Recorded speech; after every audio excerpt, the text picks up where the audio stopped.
A new book out, getting some attention, and we're trying to hook up with the authors. If we can, we will do it. Otherwise, we will move on and try and bring it to you at some other point. Boy, you know what? I went to the Blues game on Saturday night. What a blast that was. Holy mackerel. It was jam-packed. Blues played great. Downtown never looked better. It was a whole lot of fun. I tell you what, and I'm not even the biggest Blues fan. I know enough about hockey to be dangerous. But I tell you what, those guys are the worst, man. They gotta want it, man. That first line, terrible, awful. I'll hang up and listen to your comments. Look, I know so little about hockey that I would not make any comment whatsoever, but that doesn't stop Ed and Florissant to call in and tell people what he really thinks. Well, some people are bashing them after last night's game, and they're having the best start of any Blues team of all time. That's ridiculous. They're going to lose a game. They might lose from time to time. Anyway, there was just a whole lot of fun. And, I remember when the Scott Trade Center was dead. It was dead. There was nothing. They couldn't get a stray dog to show up for a game down there. It was packed. It was a blast. Tom Stillman and company doing everything they can to revive that team. And it's just a whole lot of fun to watch and a whole lot of fun. I had fun. It was a great time. Going to hockey games is a blast. It was just fun. It's nonstop action. It was just a lot of fun to go to. We parked, went with Dr. Bowen from Bowen Dental Care. He invited me. He had a ticket. I guess they were McDara's tickets. My buddy McDara with that weird first name, McDara. A weird first name. That I haven't heard that one before. McDara. Yeah, isn't that weird? It's a weird first name. It's different. Who has a Mick? I don't know about weird. Who has a Mick as a first name? That's weird. Who does that? That is a weird first name. That McDara guy, he's weird too. So anyway, he was there. We used McDara's tickets. Dr. Bowen was there, and every good time was had by all. So the Blues are rocking and rolling Saturday night at downtown. All right, we have secured the technology, ladies and gentlemen. And we apologize for any problems here that might have caused our next guest. The book is called The Siege, and with us is Kathy, Scott Clark, and Adrian Levy. Kathy and Adrian, welcome to Big 550 KTRS. Hey, nice to be with you. Good morning. Is it Levy or Levy? Levy will do. All right, Levy will do. The book is called The Siege, 68 Hours Inside the Taj Hotel. This took place in November of 2008. And it was one of the premier hotels the world has ever created, and it was overrun by terrorists. Tell us what happened before we get to the book. Yeah, very simple. As night fell over the city of Mumbai, often called Bombay, a small yellow dinghy anchored at shore with 10 gunmen on board who leapt into the city by foot and then grabbing taxis. And they laid siege to the city over the next couple of hours. The fourth largest city in the world, taken hostage by 10 young men, very young men, with an average age of 21, armed with only AK-47s and explosives. Quite an incredible scene that will play out over more than 3 days. 68 hours, and over. How many people died? There were 33 people died in the Taj and in the whole city because there were multiple attacks. There were 160 deaths and hundreds injured. The book is called The Siege, 68 Hours Inside the Taj Hotel. How did you two get access to this story? Well, we've been doing this for quite a few years, 18, 20 years, working in India, Pakistan, and the region. And our thing is to try and go to as many first-hand sources as we possibly can. So we went to the jihad group that was behind the attack. We went to the intelligence agencies, the police, the guests, and the hotel workers, the special forces over a number of years to try and piece the whole thing together. What really happened? What was it like inside the hotel? Who were the heroes? Who were the villains? Who overcame their doubts to become heroes on that extraordinary night. And also, if you leave a bit of time after the news crews have gone home, I think you get a much better and detailed, stronger version of the story.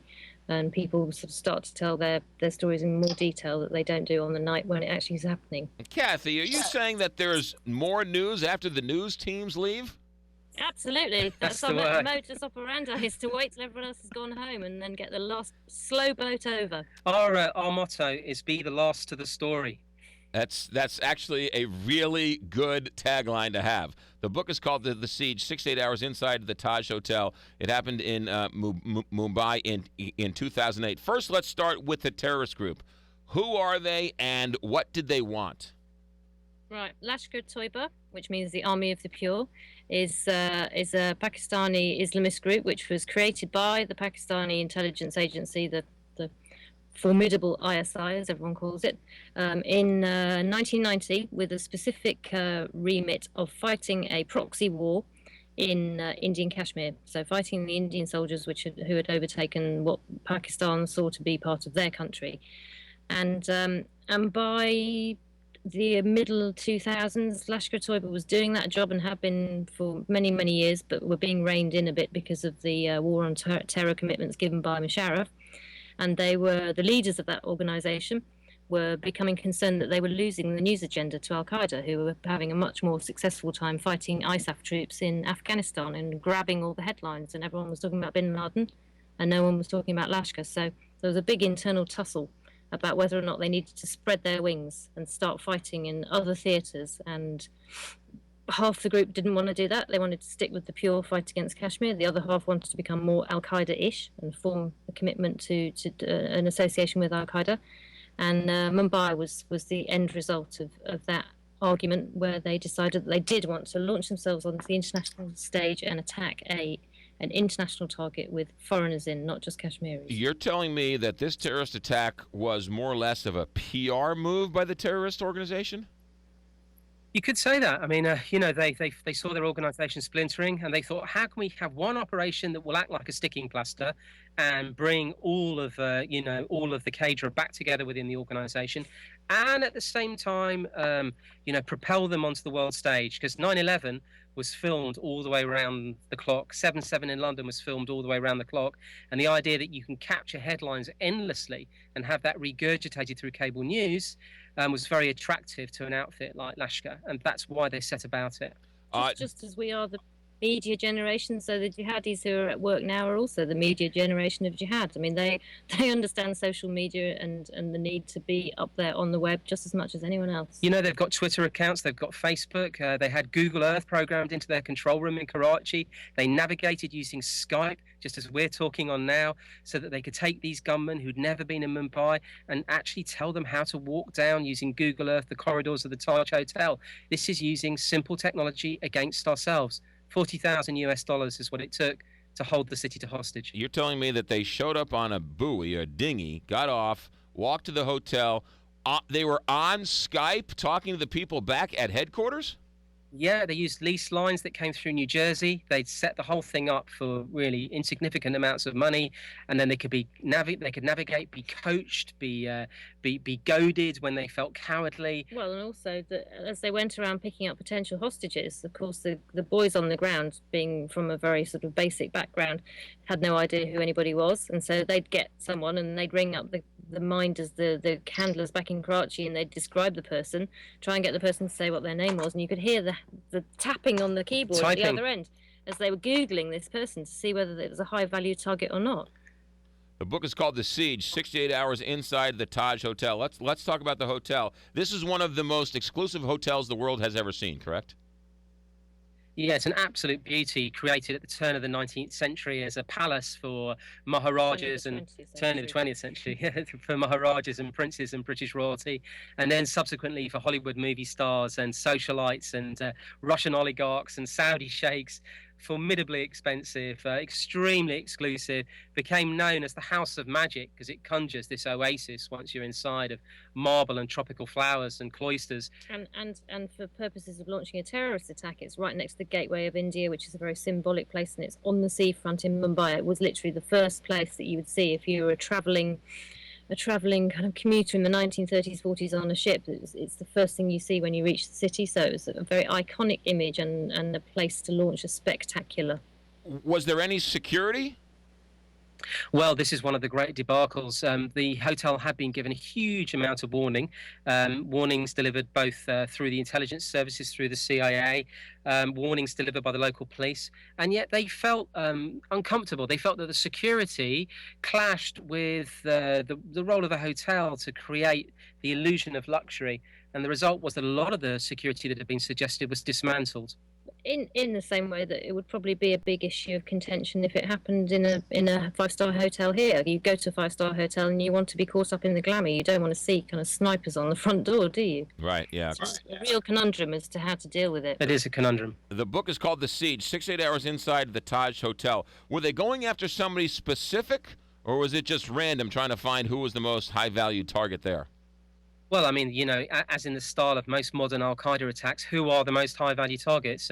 Americans, American military, Jews, Brits, Europeans. I mean, people who they broadly associate as the enemies of this conservative Islamism, the jihad movements. But I think, one thing to add is that they had a very specific remit, which was which they've been trained in for many, many months, which was to get inside the hotel, find these high-value hostages with the use of Google and Skype, talking back to the handlers in Karachi who could help them, and then to find a stronghold position, i.e. a nice, comfortable room where they have all the facilities in a particular corner where they can hide behind pillars and whatever, and hold out as long as possible to prolong the news item being on 24/7, and then to have a final shootout to the death, with the death of the hostages as well, to create this sort of ultimate spectacular. I mean, it was very much planned. You guys write in this book, The Siege, 6-8 hours inside the Taj Hotel in Mumbai in 2008, that it would have been worse, except for the extraordinary efforts of some people inside there to save tens and 20s and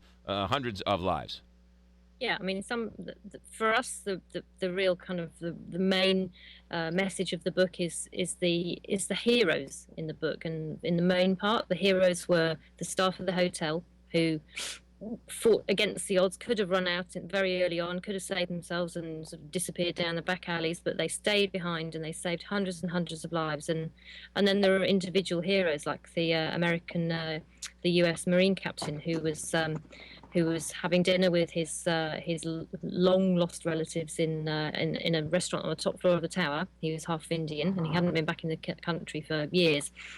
And when he realised what was going on, he sort of hid and shredded all of his identification papers. He stuck his Stars and Stripes credit card inside his sock, and then, without telling anyone who he was, he led an operation to save between 150 and 200 people, who all brought down the fire escape from the top floor of the tower and all got out. I mean, these are everyman questions. What will happen to you in that situation? Do we know? And the truth is, doing these interviews with extraordinary individuals who are ordinary individuals, these wonderful stories come out that people do triumph.